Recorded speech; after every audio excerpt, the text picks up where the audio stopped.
E aí, fora isso, era algumas coisas muito pontuais. Por exemplo, TI tem uma matéria bem ingrata, né? Bem indigesta. Então, tinha vezes que eu tentava, não conseguia evoluir na matéria. Aí eu ia para videoaula. Aí, matéria de exatos também é a mesma coisa, né? Principalmente quando começou a aprofundar um pouco mais na parte de estatística ali, quando começou a entrar em teoria quântica do mundo, do universo. Não, isso aqui não dá para aprender aqui no PDF, não. Mas era basicamente ali PDF, né? PDF e questão. Mas, como eu falei, eu só segui o planejamento que me era apresentado e só tinha que me preocupar em estudar, em arrumar tempo para estudar. Então, e aí em cima de questão que você falou, uma das características de todos os aprovados aqui para auditor é de que eles fizeram milhares de questões. Você tem contabilizados, mas você tem mais ou menos ideia de quantas questões você fez?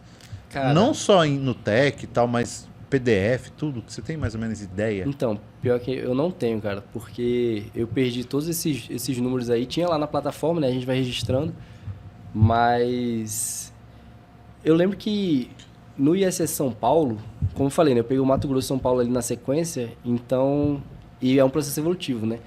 No Mato Grosso, eu descobri um nível de drogas mais pesadas, vamos dizer assim. Quando eu cheguei em São Paulo, eu perdi noção da realidade. Então, eu até fazendo uma retrospectiva assim, tem muita coisa que eu não lembro do ISS São Paulo. Eu lembro mais, talvez, da minha preparação para o Mato Grosso do que para o São Paulo. Você apagou, porque né? No São Paulo, eu entrei num modo tão automático, tão zumbi. Eu estava realmente dormindo 5, 6 horas por noite durante 2, 3 meses.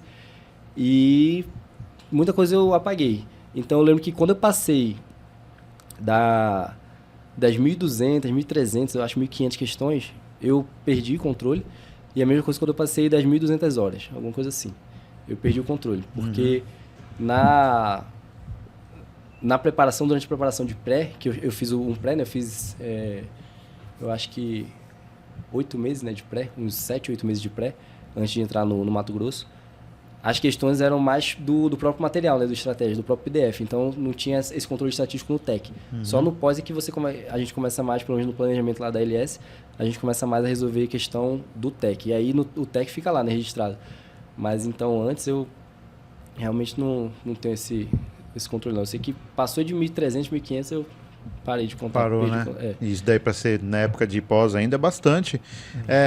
Você... Pelo que você demonstrou aqui, você fica muito frustrado com as suas derrotas. Você fica pé da vida. Quando você errava a questão, você ficava pé da vida?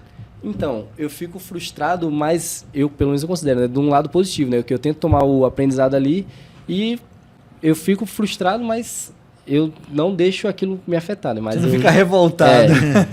Mas nas questões, eu evolui bastante durante eu acho que todo concurseiro evolui muito. Sim. Eu sempre falo, né? A jornada de concurseiro é uma jornada de autoconhecimento. Porque você precisa saber seus pontos fortes, você precisa saber seus pontos fracos, principalmente, para passar. É meio que a arte da guerra, né? Você vai para uma prova, você precisa saber seus pontos fracos. Você precisa saber que com meia hora, com 1 hora de prova, você vai ficar cansado, vai ficar com fome, e precisa de comida, precisa de água, então você precisa saber seus pontos fracos. Então, eu me forçava muito a treinar essa questão de errar questões, essa situação de errar questões, e controlar a frustração. Então, por exemplo, eu acho que muitos concurseiros falam isso, né, se não todos, mas a cada prova você tem um aprendizado, né? Então, no Mato Grosso, que foi minha primeira prova de grande nível assim, né, de alto nível, eu tive uma porrada gigantesca, né? Eu sempre falo, eu tomei um nocaute de 3 semanas. E um dos aprendizados que eu tive foi justamente isso. Eu preciso controlar a minha frustração de errar a questão ou então de pegar uma questão que eu não sei resolver. Entendeu? Porque se eu não controlar, eu vou ferrar o resto da minha prova inteira. Entendeu? Então, durante a minha preparação, né, enquanto eu estava fazendo questão em casa, nos estudos, né, eu sempre tentava ter essa abordagem, entendeu? Tipo, eu tô treinando, mas eu preciso treinar também o meu preparo. Eu preciso treinar também o meu emocional, entendeu? Então, quando eu começava a errar a questão assim, no início eu ficava mais puto, claro, natural, mas com o tempo eu errava assim, bola pra frente, vamos ver o que eu errei, bola pra frente. Não tenho tempo pra perder, não. Ah, legal isso. Entendeu? Então, tanto é que quando eu cheguei no SC São Paulo, o meu nível de resolução de prova, comparando com o Mato Grosso, deu um salto absurdo.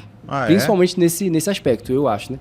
por exemplo, a gente teve 4 provas, né? Foram 2 finais de semana ali, prova de manhã e de tarde, nos 2 dias.